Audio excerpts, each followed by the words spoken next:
Alright, so as you've probably seen in the title, this video is about the new and improved electric handbrakes for the BBG transfer case handbrake kits.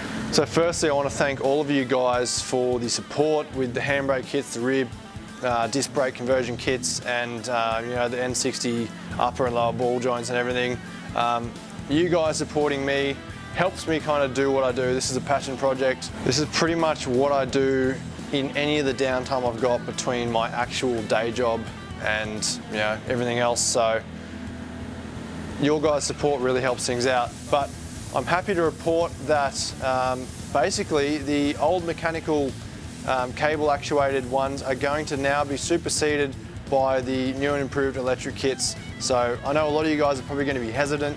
I understand that. A lot of you probably don't understand how they work. So that's kind of the point of making this video, just to kind of run through a few things, what I think might be common questions, and just an overview on kind of how everything will work. They're very reliable as long as they're wired up correctly and there's no errors there. So I've had this one on my surf behind me for probably a year or so now.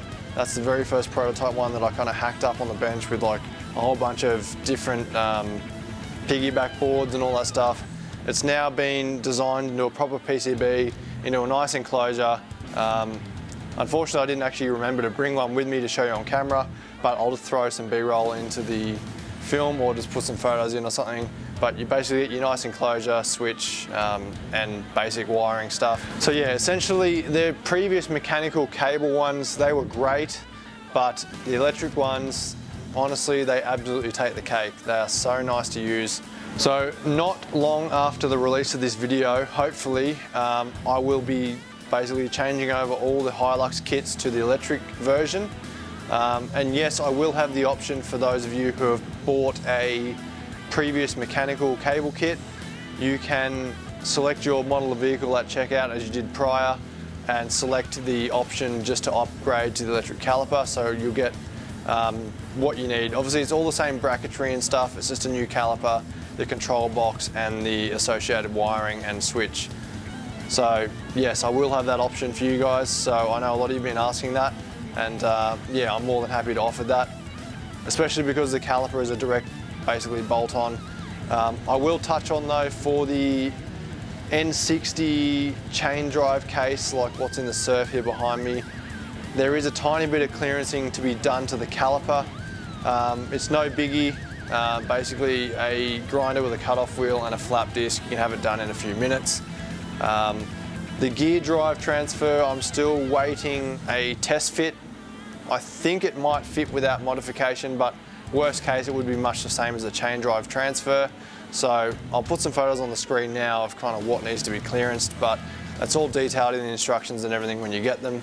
So around the same time as this as well, I am planning to release the Land Cruiser kits.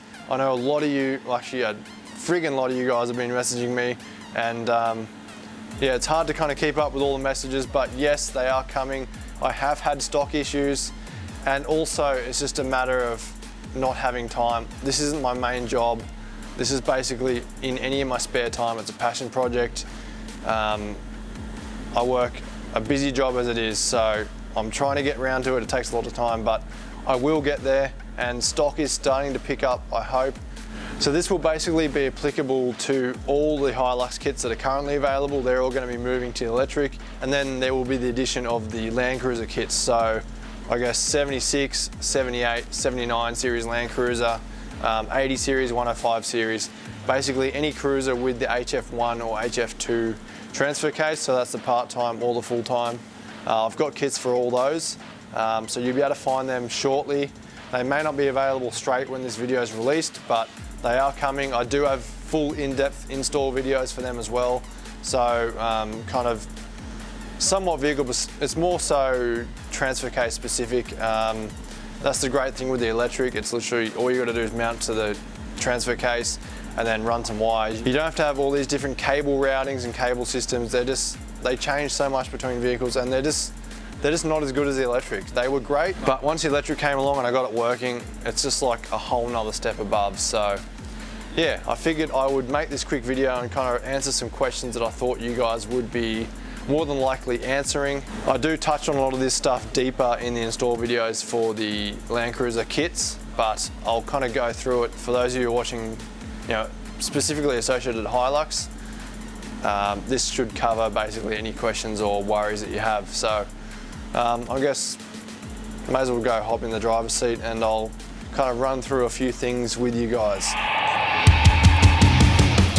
Okay, so basically the electric caliper is a electronically driven gear reduction motor. So it has a lot of torque and thus a lot of clamping power. And obviously the fact that you don't need a mechanical cable, which cables are very hard to set up to work well. And there's a lot of factors like adjustment and the cable type and stretch and all that kind of stuff. You know, the previous kits, they worked pretty well, but after switching to the electric and testing that out, it's like a whole nother level. And the best thing is it's literally just a flick of a switch or push of a button depending on which switch you choose.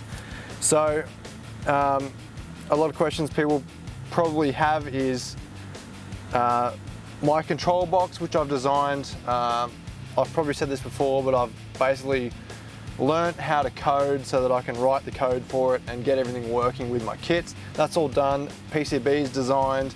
A lot of that stuff's already made. So basically, press on, it will drive the piston until it locks up. It will sense when it's clamped and then it will shut off.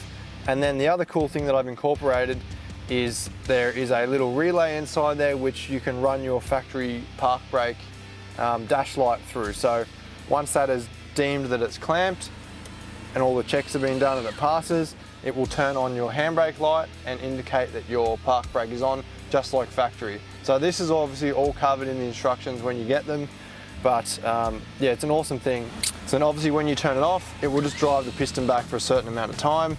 And basically as soon as you bump the button, you're released and you can drive. So that'll be another question people will ask. What about hill starts? I actually find it a lot better for hill starts than trying to use, especially this shitty bloody dash pull handbrake. As soon as you've bumped the off switch, as long as you give it enough of a push, the caliper will release, and basically instantly, as soon as you've touched the switch, you'll be good to drive. You don't have to wait like a second or two for it to fully disengage. As soon as it loses a little bit of clamp on that disc, you're good to go. So that's another question. Obviously, my mates and people who have been testing these kits on the cruisers have also commented saying the exact same thing. It's actually quite nice to drive. So yeah, back to the caliper. It doesn't need constant power to hold it on. So it will drive it forward, clamp. Once it's clamped, it will shut off and that is locked. It cannot mechanically undo unless you disengage it. There is a mechanical override if you take the motor off the back of the caliper. Again, that'll be shown in future videos and in the instructions. So if you do find yourself without any electronics in your vehicle and your handbrake is on, you can quickly, basically, well, depending on what kind of service, put it in gear, chock the wheels, climb under, 2 bolts, pull the motor off, 6mm Allen key. You can disengage that piston and put the motor back on and you're good to go. Obviously the chances of you being without 12 volt in your 4B are slim to none, but things do happen, but there are mechanical overrides. While we're on the subject of the motor, it is waterproof, it is O-ringed onto the caliper, so everything is sealed. Like I said, I've had mine on my car for over a year now. Haven't had any issues whatsoever.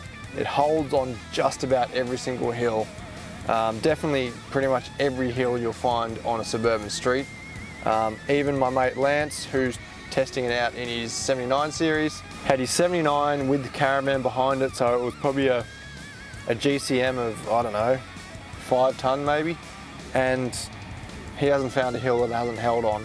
So they work really well, and just the simplicity with the switch, I love it. I personally really love it. Another cool feature as well is for those of you who want to run a center console fridge, mainly for probably the N70 guys or the Land Cruisers, because obviously there is no center console handbrake in the N60s and 50s. So yeah, the cool thing is this is a complete separate system, so you can basically cover up or eliminate your factory kind of lever pull handbrake and you could run a fridge or, you know, do whatever. That's another cool thing